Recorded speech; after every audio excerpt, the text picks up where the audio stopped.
Bismillahirrahmanirrahim. Assalamualaikum warahmatullahi wabarakatuh. Innal hamdalillah nahmaduhu wa nasta'inuhu wa nastaghfiruh wa na'udzu billahi min syururi anfusina wa min sayyiati a'malina. May yahdihillahu fala mudhillalah wa may yudlil fala hadiyalah. Asyhadu an la ilaha illallah wahdahu la syarikalah wa asyhadu anna Muhammadan abduhu wa rasuluh.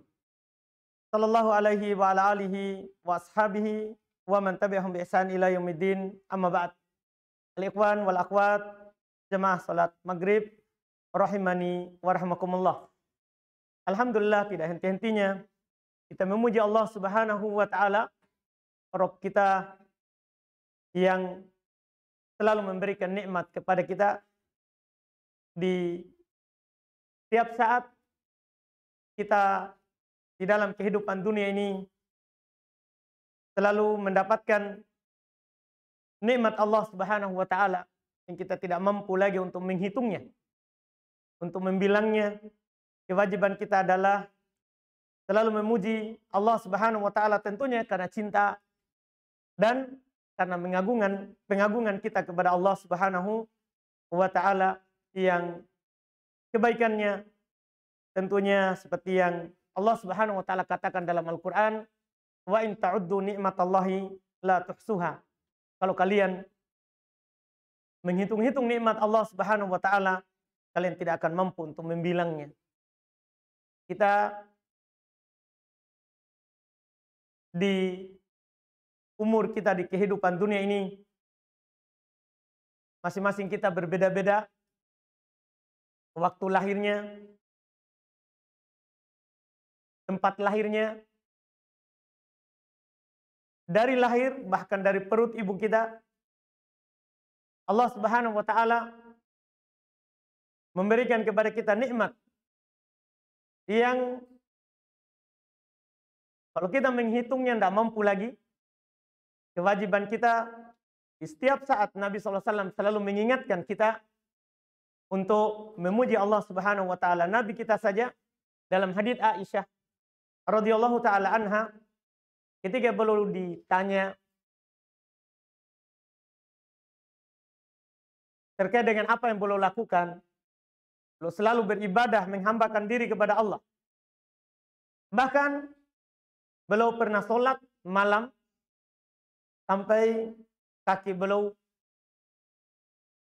bengkak, pecah-pecah.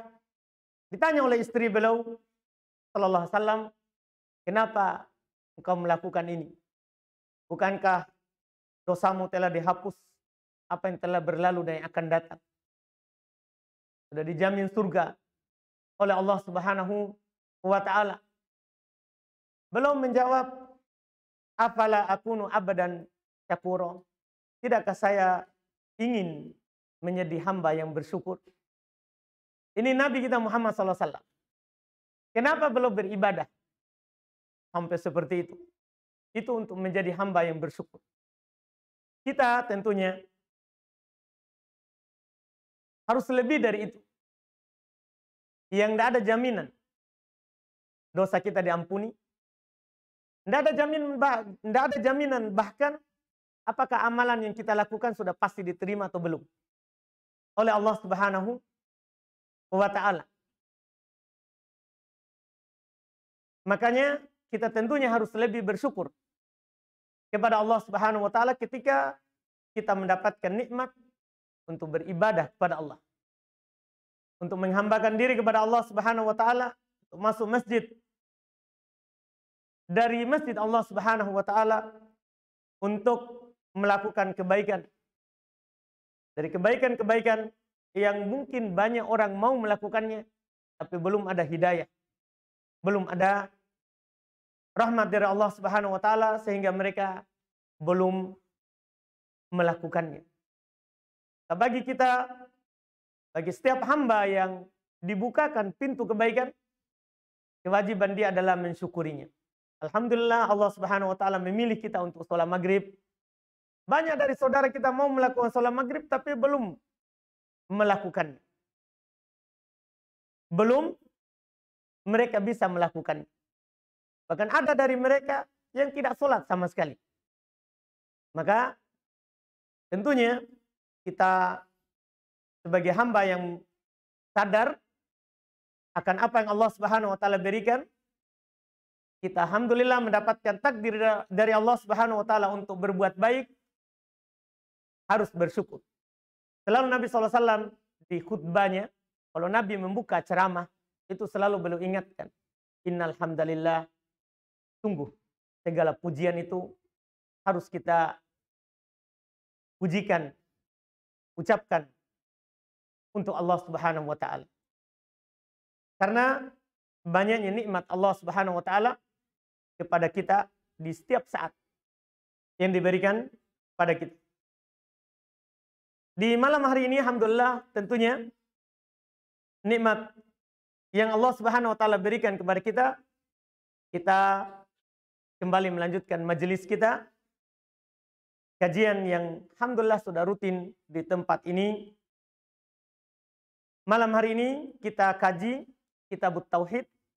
Insyaallah kita masuk di bab 60 di kitab Tauhid ini.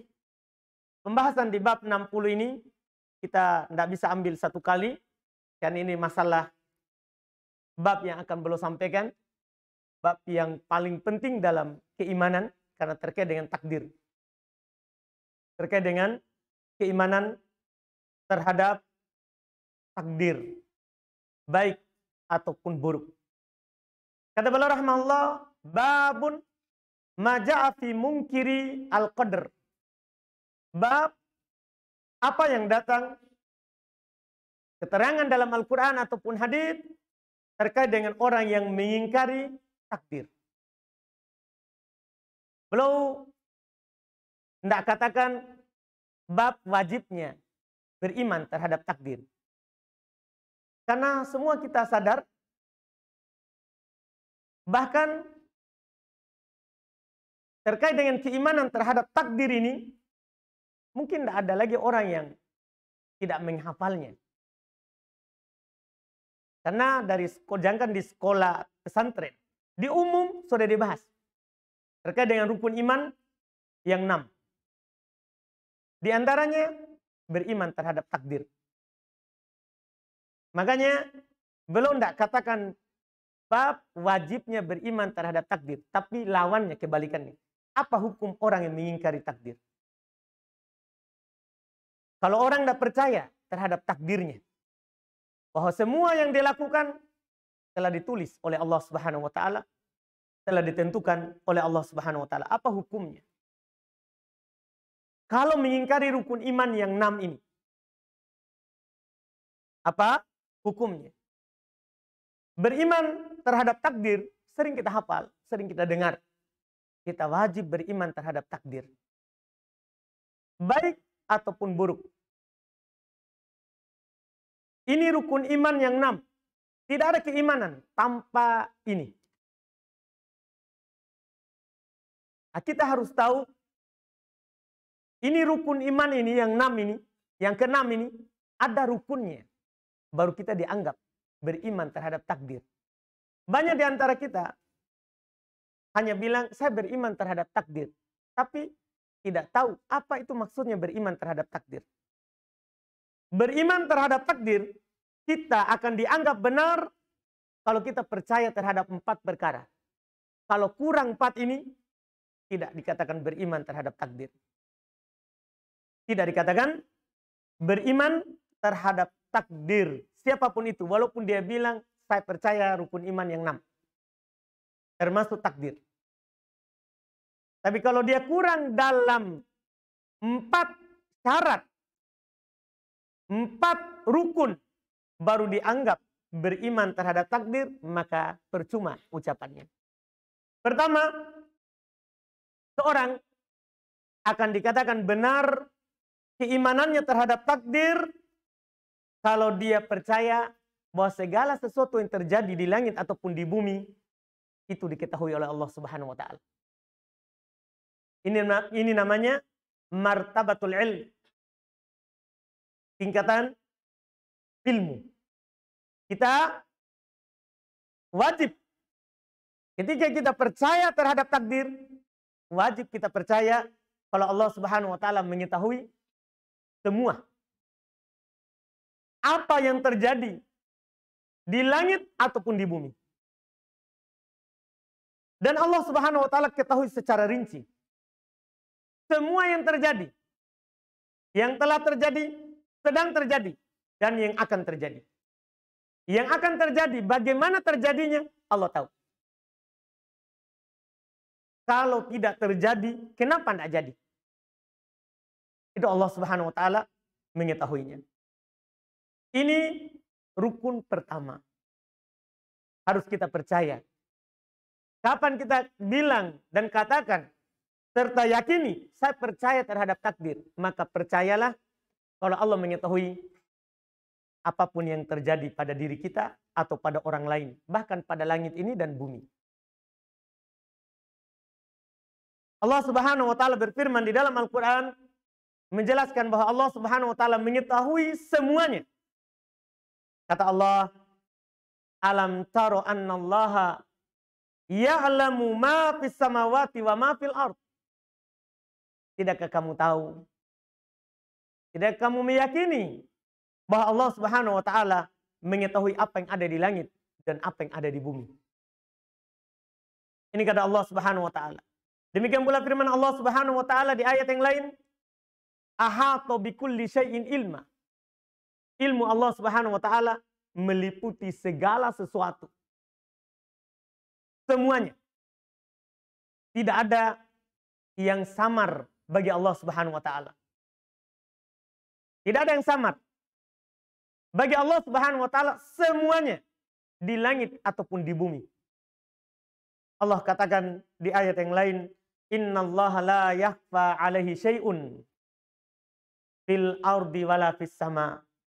Sesungguhnya Allah Subhanahu wa taala tidak samar baginya sesuatu apapun di bumi ataupun di langit. Tidak ada yang samar bagi Allah. Apapun itu.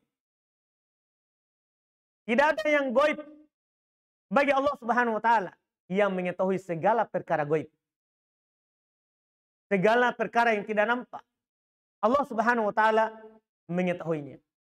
Bahkan Allah Subhanahu wa taala katakan di ayat yang lain, wa huwa bikulli syai'in alim. Dia Allah Maha mengetahui segala sesuatu. Semuanya. Ini yang pertama yang harus kita percayai. Bahwa Allah mengetahui semuanya. Kalau kita keluar dari yang pertama ini bahaya. Karena kita akan keluar dari keimanan terhadap takdir. Seperti orang-orang Qadariyah yang mengatakan bahwa Allah tahu kalau terjadi. Kalau belum terjadi Allah tidak tahu. Ini mengingkari ayat-ayat tadi. Sengaja saya bawakan banyak ayat karena ada yang mengingkarinya. Ada orang muncul, nanti akan kita sebutkan ketika belum sebutkan hadis pertama. Yang pertama sekali muncul terkait dengan pengingkaran terhadap takdir. Allah tahu apapun yang akan terjadi dan yang belum terjadi. Itu pertama sekali muncul di Irak. Di Basra. Dan ini di masa akhir sahabat. Setelah lewat masa khalifah yang 4. Bahkan lewat Muawiyah radhiyallahu taala anhu muncul keyakinan pengingkaran terhadap takdir. Bahwa apa yang akan terjadi Allah tidak tahu. Nanti terjadi baru Allah Subhanahu wa taala mengetahuinya. Ketahuilah keyakinan Islam adalah meyakini bahwa Allah Subhanahu wa taala mengetahui segalanya. Semuanya. Ini pertama. Yang kedua, kita akan dianggap beriman terhadap takdir kalau kita meyakini bahwa semua yang terjadi ini sudah tertulis di Lauhul Mahfuz. Sudah ditulis sebelum diciptakan langit dan bumi. Semuanya. Tidak ada yang baru ditulis sekarang. Semuanya telah ditulis. yang lahir hari ini, jam ini, itu sudah tertulis sebelum diciptakan langit dan bumi. Besok juga semua sudah ditulis. Ini harus kita yakini. Ini bagian dari keimanan terhadap takdir. Allah Subhanahu wa taala berfirman di dalam Al-Qur'an terkait dengan masalah bahwa segala sesuatu telah ditulis oleh Allah Subhanahu wa taala. Kata Allah Subhanahu wa taala, "Ma asaba min musibatin fil ardi wala fi anfusikum illa fi kitabin min qabli an nabra'aha inna dzalika 'ala Allahi yasir." Kata Allah, apa yang menimpa berupa musibah di bumi, tidak pula di dalam diri kalian, kecuali itu sudah berada di kitab, di Lauhul Mahfuz, di catatan Allah. Min qabli an nabra'aha, kata Allah, sebelum kami adakan. Sebelum kami adakan. Kita contoh jangan jauh. Kita hari ini, semua di sini duduk di masjid ini. Hari ini kita akan ke sini. Duduknya di mana? Oh, nanti yang pakai kacamata duduk di tiang. Sama bapak yang sana yang enggak pakai songkok duduk di tiang sana. Itu sudah ditulis. Iya. Anak-anak di atas ada main-main lari-lari. Ibunya enggak jaga. Iya. Itu sudah ditulis. Sudah ditulis. Tidak bisa kita ingkari. Kalau Allah Subhanahu wa taala, inna fi illa fi kitabin. Itu semua telah ada dalam kitab. Min qabli an nabra'aha, sebelum kami mengadakannya. Sebelum kami mengadakannya. Inna dzalika 'ala Allahi yasir. Itu mudah bagi Allah. Ini kita harus percayai. Iya. Demikian pula firman Allah Subhanahu wa taala juga semakna dengan itu, tapi bentuknya pertanyaan. Alam ta'lam anna Allah ya'lamu ma fis sama'i wal ard. Inna fi dzalika fi kitabin. Sama. Inna dzalika 'ala Allah yasir, kata Allah. Tidakkah kamu tahu bahwasanya Allah Subhanahu wa taala mengetahui apa yang ada di langit dan di bumi? Itu tadi tentang ilmu. Lanjutannya, inna dzalika fi kitab. Itu telah ada dalam catatan. Inna dzalika 'ala Allah yasir. Itu mudah bagi Allah. Mudah bagi Allah mencatat semua takdir makhluk. Yang terakhir, dalil ketiga, hadis Nabi SAW. Ada dalam riwayat Imam Muslim rahimahullah dari sahabat Abdullah ibn Amr ibn al-As radhiyallahu taala anhuma, Rasulullah SAW bersabda, kataballahu maqadira al-qalaiki qabla ayyakhluqas samawati wal ard bi khamsina alfasanah. Lebih jelas lagi. Kata Nabi SAW, Allah Subhanahu wa taala menulis takdir seluruh makhluk. Seluruh makhluk. Sebelum Allah ciptakan langit dan bumi. Berapa lamanya sebelumnya? 50.000 tahun. 50.000 tahun. Sebelum ada langit dan bumi, sudah ditulis takdir kita. Iya. Makanya tidak boleh kita mencela. Kita, ya kewajiban kita, kalau ada kebaikan, kita syukuri. Alhamdulillah. Kalau keburukan juga kita harus alhamdulillah. Itu sudah ditentukan untuk kita sebelum diciptakan langit dan bumi. Itu yang diajarkan oleh Rasulullah SAW. Karena mau di apa? Kita tidak bisa mengganti takdir. Yang kita usahakan adalah melakukan yang terbaik. Siapa tahu itu takdir kita. Itu yang dikatakan oleh Nabi SAW. I'malu, beramal. Amalan yang baik. Kulun muyassarun lima khuliqalah. Semuanya akan dimudahkan terhadap apa yang menjadi takdirnya. Kata Ibn Abbas radhiyallahu taala anhu, takdir al-qadar sirullah. takdir itu adalah rahasia Allah.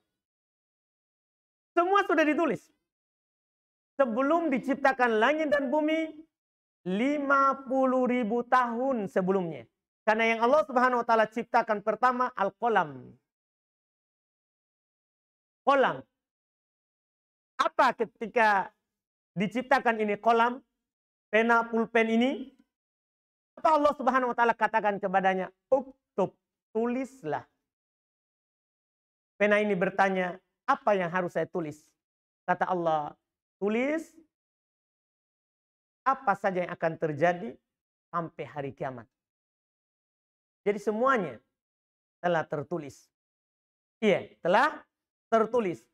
Oleh karena itu, orang-orang yang beriman ketika dia meyakini ini, rukun kedua dari rukun takdir, percaya terhadap takdir, percaya bahwa semuanya telah tertulis, itu mereka tidak pernah menyalahkan waktu, apalagi orang. Tidak pernah. Nabi SAW ajarkan seperti itu. Beliau Nabi utusan Allah. Tapi jangan anggap semuanya baik yang beliau dapatkan.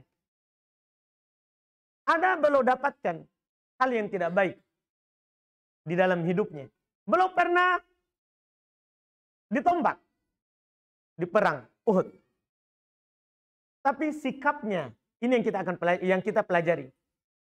Ketika beliau dapatkan kebaikan, beliau katakan, Alhamdulillah, bini'imatihi tatimmu sholihat. Segala puji bagi Allah, dengan nikmatnya dapat kebaikan. Kalau beliau dapat hal yang tidak baik, berupa takdir Allah, beliau katakan, Alhamdulillah ala kulli hal. Segala puji bagi Allah atas setiap keadaan. Jadi begitu ucapannya. Karena semuanya sudah ditakdirkan. Ketika Nabi Musa berdebat dengan Adam, engkau ya Adam, yang menjadi sebab kami keluar dari surga. Kan kalau Adam tidak makan pohon khuldi, pohon yang dikatakan oleh syaitan kekekalan, kan kita tidak keluar dari surga. Jadi datang Nabi Musa alaihissalatu wassalam, engkau yang menjadi sebab kami keluar dari surga. Apa jawaban Adam yang membuat Nabi Musa diam dan tidak lagi setelahnya menyalahkan Nabi Adam alaihissalatu wassalam? Hal talumuni, apa kamu mencela saya atas sesuatu yang telah ditakdirkan oleh Allah sebelum kita diadakan? Fahajja Adam Musa. Maka Nabi Adam mengalahkan hujahnya Nabi Musa. Yang menyalahkan Nabi Adam. Semua sudah ditakdirkan bahwa kita akan keluar. Adam akan keluar dari surga. Itu ketentuan Allah, tidak bisa diubah. Tidak bisa diubah. Itu sudah tercatat. Ini kedua. Yang ketiga, kalau kita mau benar, keimanan terhadap takdir adalah kita harus percayai semua apapun itu yang terjadi, itu di atas kehendak Allah. Di atas kehendak Allah. Tidak ada sesuatu apapun yang keluar dari kehendak Allah. Kita punya keinginan. Tapi keinginan yang kita inginkan, kalau tidak dikehendaki oleh Allah, tidak mungkin akan kita dapatkan. Karena Allah Subhanahu wa taala berfirman di dalam Al-Qur'an, "Wa ma tasyauna illa ayyasha Allahu rabbul alamin." Tidaklah kalian berkeinginan, berkehendak, kecuali pasti itu di bawah kehendak Allah, Rabb alam semesta. Iya. Demikian pula firman Allah Subhanahu wa taala, "Wa yaf'alu ma yasha." Allah Subhanahu wa taala melakukan apa yang Dia kehendaki. Juga firman Allah Subhanahu wa taala, "Wa rabbuka yakhluqu ma yasha wa yakhtar." Rabbmu menciptakan apa yang Dia kehendaki dan memilih apa yang Dia kehendaki. Demikian pula firman Allah Subhanahu wa taala, "Huwallazi yusawwirukum fil arhami kaifa yasha." Dialah Allah Subhanahu wa taala yang menciptakan kalian, membentuk kalian di dalam rahim ibu kalian bagaimana Dia kehendaki, bukan sesuai dengan kehendak kita. Semuanya berjalan di atas kehendak Allah. Ini harus kita yakini. Tidak dikatakan beriman terhadap takdir kalau kita kurang di poin yang ketiga ini. Semuanya diketahui oleh Allah, semuanya telah tercatat dan semuanya akan terjadi kalau Allah kehendaki. Kalau Allah tidak kehendaki, tidak mungkin terjadi. Kita hamba punya kehendak, hanya berencana, hanya berkeinginan. Keinginan kita akan terjadi kalau Allah inginkan. Dan ini nyata. Ada contoh banyak di kehidupan kita yang menunjukkan bahwa kita berkehendak itu di bawah kehendak Allah Subhanahu wa taala. Banyak contoh. Anggaplah contoh yang mungkin sering kita bisa jumpai di kehidupan masyarakat. Kita mau menikah, apa yang antum inginkan kalau menikah? Hah? Mau tanya satu-satu mungkin. Kita Pak, saudara kacamata. Yang ini, yang menulis. Sudah menikah? Sudah? Oh belum. Ada keinginan tak? Oh pasti. Iya. Kita ingin besok menikah. Tidak berani ya? Wah, mau saja berkeinginan tidak berani. Iya. Kita tanya yang sudah menikah. Kita Pak, yang di tembok, yang di tiang. Kalau orang menikah Pak, kita Pak. Apa yang orang inginkan?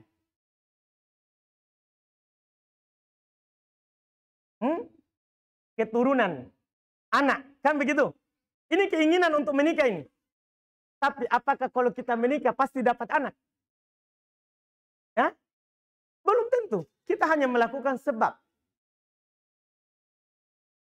Kan begitu? Itu menunjukkan apa? Semuanya yang kita inginkan, kalau tidak diinginkan oleh Allah, tidak bisa terjadi. Tapi kalau Allah inginkan, pasti terjadi. Walaupun bahkan tidak ada sebabnya yang kita pahami, yang kita bisa cerna. Walaupun. Ini contoh. Ada contoh lain lagi. Saya tertarik dengan contoh Syekh Ibnu Utsaimin rahimahullah. Yang menunjukkan bahwa ada itu segala sesuatu terjadi sesuai dengan keinginan Allah. Bahkan kalau kita tidak ingin, tapi kalau Allah inginkan pasti terjadi. Belum contohkan kejadian kecil. Kadang badan kita bergerak sendiri. Kadang ke apa kita bilang? Tak kinta. Apa orang Makassar bilang? Hah? Yang kadang kayak begitu. Bergerak sendiri. Kita tidak ingin itu bergerak, tapi dia gerak. Kenapa itu? Allah inginkan. Walaupun kita tidak inginkan, kalau Allah inginkan, pasti terjadi. Ini semua, ini namanya dalil yang kita bisa lihat di kehidupan. Ya, dalil Quran penuh. Bahwa semuanya itu akan terjadi kalau Allah Subhanahu wa taala inginkan. Habis saudara. Masih satu. Tidak apa-apa saya sebutkan saja satu. Satu saja saya sebutkan. Satu saja sebelum tanya jawab. Yaitu terakhir rukun beriman terhadap takdir. Tidak akan benar beriman kita terhadap keimanan kita terhadap takdir kalau tidak ada yang keempat. Yaitu segala sesuatu Allah yang ciptakan. Ini dalilnya penuh. Segala sesuatu Allah yang ciptakan. Ini 4 perkara. Kita yakini Allah tahu. Allah telah tulis. Allah telah inginkan. Dan Allah telah ciptakan. Maka ini pasti ditakdirkan. Ini alhamdulillah 4 perkara. Insya Allah pertemuan akan datang. Baru kita ambil dalil yang disebutkan oleh penulis rahimahullah ta'ala. Dan apa hukum orang yang mengingkarinya. Alhamdulillah.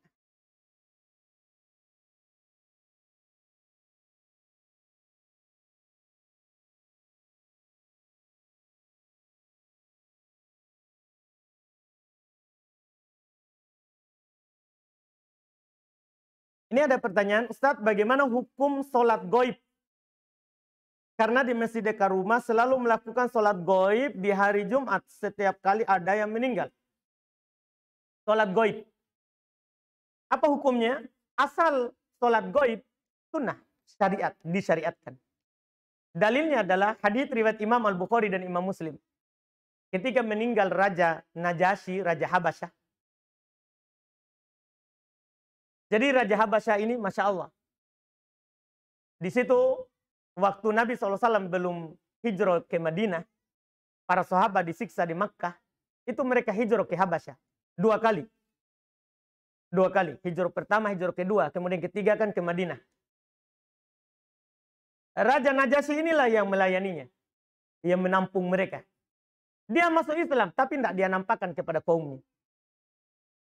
Dia tidak nampakkan kepada kaumnya. Pas dia meninggal, waktu Nabi sudah di Madinah. Dia meninggal, tidak ada yang mensolatinya. Karena orang-orang kira dia meninggal di atas apa? Agama Nasoro. Tidak ada yang mensolatinya. Maka Nabi SAW ajak para sahabat sholat goib terhadap Najasyi, dan mereka bersop seperti biasa, dan Nabi bertakbir 4 kali takbir seperti sholat jenazah. Jadi sholat goib berdasarkan dalil ini disyariatkan, tapi ada syarat dan ketentuannya. Kalau belum ada yang mensolatinya seperti tadi, karena sholat jenazah itu hukumnya fardu kifayah. Fardu kifayah. Mensolati mayit, orang yang meninggal, hukumnya fardu kifayah. Kalau sudah ada orang yang melakukannya, gugur dosa dari yang lain. Tapi kalau tidak ada, wajib semua kita untuk mensolatinya. Nah, sholat goib disyariatkan kalau belum ada yang mensolatinya. Itu hukumnya. Kalau di dalam pertanyaan ini, kalau dia sudah disolati, tidak sunnah lagi kita mensolati.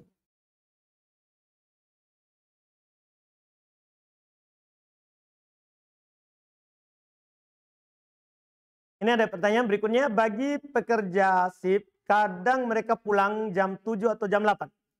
Sampai di rumah mereka tidur, sampai kadang melewatkan sholat duhur. Bahkan sampai asar. Bagaimanakah kewajiban sholatnya? Apakah dia laksanakan sholatnya meskipun sudah masuk asar? Pertama, kita tidak boleh gara-gara pekerjaan kita lalai dari kewajiban kita kepada Allah. Tunaikan hak Allah. Supaya Allah Subhanahu wa ta'ala tunaikan hak kita. Ketika Nabi SAW bertanya, beliau membonceng Mu'ad di belakang kendaraannya. Kata Mu'ad, kuntu rodipan Nabi SAW. Saya pernah dibonceng oleh Nabi SAW. Waktu itu Nabi bertanya, ya Mu'ad, atadri ma haqqullahi alal ibad wa haqqul ibad ala Allah. Wahai Mu'ad, tahukah kamu apa hak Allah kepada hamba yang dia ciptakan, yang dia beri rezeki setiap saat, yang dia mudahkan seluruh urusannya, dan apa hak Allah, apa hak hamba kepada Allah kalau dia sudah lakukan itu yang pertama. Kata Mu'ad, Allahu wa rasuluhu a'lam. Allah dan Rasulnya yang tahu. Nabi sampaikan, haqqullahi alal ibad ayya'buduh. Hak Allah kepada hamba, hamba beribadah kepadanya. Ini yang wajib kita tunaikan. Kita harus beribadah kepada Allah yang menciptakan kita, yang memudahkan seluruh urusan kita termasuk pekerjaan kita. Itu, kalau kita penuhi ini, maka kita akan diberikan yang kedua. Wa haqqul ibad Allah, hak hamba kepada Allah nanti, Allah yu'adzibahu. Allah tidak akan menyiksanya. Allah tidak akan menyiksanya. Jangan sampai kita lupa hak Allah. Nanti kita tidak bisa tuntut hak kita. Iya, kita kerja sampai seperti ini, jam 7, jam 8, itu dari malam mungkin ya. Karena dia pulang, tidur. Lewat sholat duhur. Ya, sebelum tidur niatkan untuk sholat duhur, sebentar bangun. Insya Allah kita akan terbangun.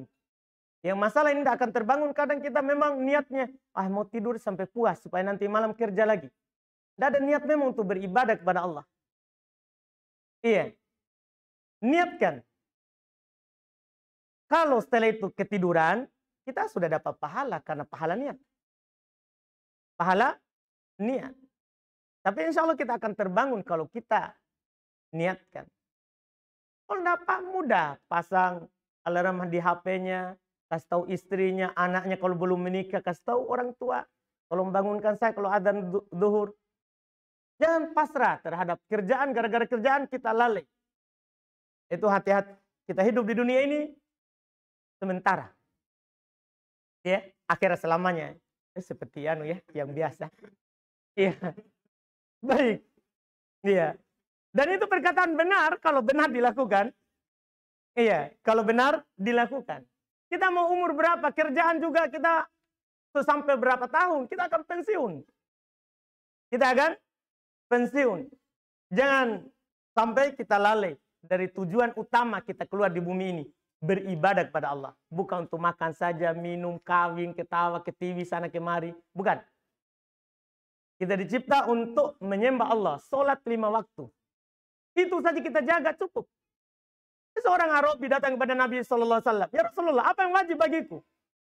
Ya kamu sholat 5 waktu. Dia tanya lagi kepada Nabi, apakah ada selain ini yang wajib? Enggak. Langsung dia pergi. Karena dia cuma tanya apa kewajiban. Nabi bilang, sholat 5 waktu kamu jaga. Apakah ada selain itu? Enggak. Pergi. Kata Nabi kepadanya, siapa yang senang melihat penduduk surga, lihat itu orang. Padahal dia cuma apa ini? Dia tanya apa yang wajib. Nabi bilang sholat 5 waktu. Kalau begitu saya akan jaga. Surga.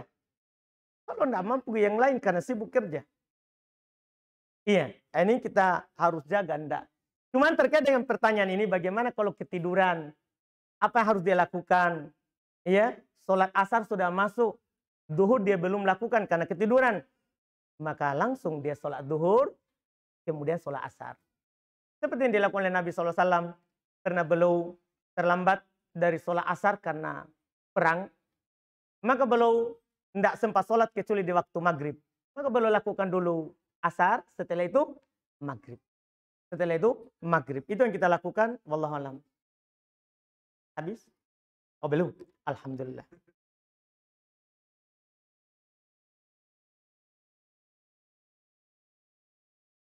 Berapa kafarat yang harus dibayarkan seorang hamba apabila ia melanggar janji kepada Allah? Maksudnya sumpah ya. Yang dimaksud janji sumpah ya. Dia bersumpah kepada Allah akan melakukan sesuatu, ketaatan. Tapi dia tidak lakukan. Sumpah mungkin ya. Kafaronya, karena kalau janji biasa, bisa masuk dalam nadar, bisa masuk dalam sumpah. Bisa. Nah, kalau anggaplah ini sumpah. Kafaronya, kalau dia tidak lakukan, itu yang dia berjanji kepada Allah dengannya, ada 3 pilihan. Pertama, bebaskan budak. Ah, ini tidak mungkin sekarang ini, karena tidak ada budak. Ya. Dan pembantu bukan budak. Jangan sampai saya bebaskan saya pembantuku dari tugasnya. Enggak. Budak itu dari perang, tawanan perang. Melawan orang kafir, ada tawanannya, berupa orang. Bisa dijadikan budak. Itu pertama. Kalau tidak mampu, beri makan 10 orang miskin. Atau beri pakaian 10 orang miskin. Itu kafaratnya. Kalau tidak mampu ini, 2 yang ini juga, maka berpuasa 3 hari berturut-turut. Itulah kafaratnya. Demikian pula nazar. Kita sudah bernazar. Dengan nazar to'ah, ketaatan. Tapi kita tidak mampu lakukan. Kafaratnya juga sama. Seperti yang tadi. Seperti yang tadi. Wallahualam.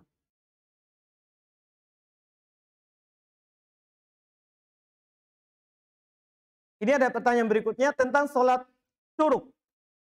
Apakah ada dalilnya? Bersamaan tentang rinciannya. Sholat syuruk ini, hadisnya memang diperselisihkan oleh para ulama, rahimahumullah. Syekh Mukbil doibkan, Syekh Albani hasankan. Karena ada pendukungnya dari jalur lain.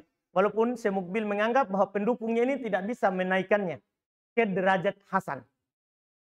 Tapi anggaplah kita berpegang dengan pendapat Syekh Albani, rahimahullah, yang menghasankan hadisnya, ada sholat syuruk. Cuma sholat syuruk ini sholat apa? Itu dibahas di ulama fikih. Bagi yang menyatakan hadisnya sahih, sholat syuruk ini maksudnya sholat duha. Cuman karena dilakukan pada saat syuruk, saat matahari naik, dikatakanlah sholat syuruk. Sama dengan sholat malam. Semua sholat malam, semua dilakukan setelah sholat isya. Sholat malam semuanya. Cuman kalau pas bangun tidur, habis tidur dulu baru lakukan, namanya sholat tahajud. Tapi digolongkan dalam sholat malam. Sama juga dengan ini. Sholat duha sebenarnya tapi digolongkan dalam nama sholat suruh. Dia sholat 2 rakaat, tapi ada ketentuannya, yaitu seorang di masjid pergi sholat subuh berjamaah, kemudian dia tidak pindah keluar dari tempat duduknya dari masjid, kecuali setelah suruh, itu matahari sudah tinggi. Kemudian dia sholat 2 rakaat, seakan-akan dia berumroh. Dia berumroh pahalanya. Alhamdulillah. Ini ada pertanyaan lagi, apa hukumnya meluruskan rambut yang ikal dengan dicatok atau obat kimia? Apa itu dicatok? Hah? Dicatok. Diluruskan, intinya lurus. Iya. Apa hukumnya? Ya, hukum meluruskan rambut asalnya boleh. Tidak apa-apa, mubah. Kecuali ada membahayakan. Apalagi perempuan boleh untuk berhias di hadapan istrinya, suaminya apa? Untuk berhias di hadapan suaminya. Misalnya suaminya bosan lihat rambut keriting, boleh dia luruskan.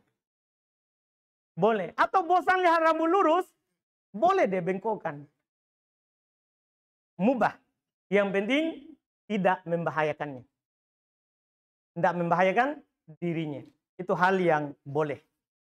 Demikian pula mewarnai rambut boleh, kecuali warna hitam. Boleh seorang mewarnai rambutnya, tapi tidak boleh yang hitam. Karena Nabi SAW menyuruh untuk menjauhi, merubah warna rambut ke hitam. Iya.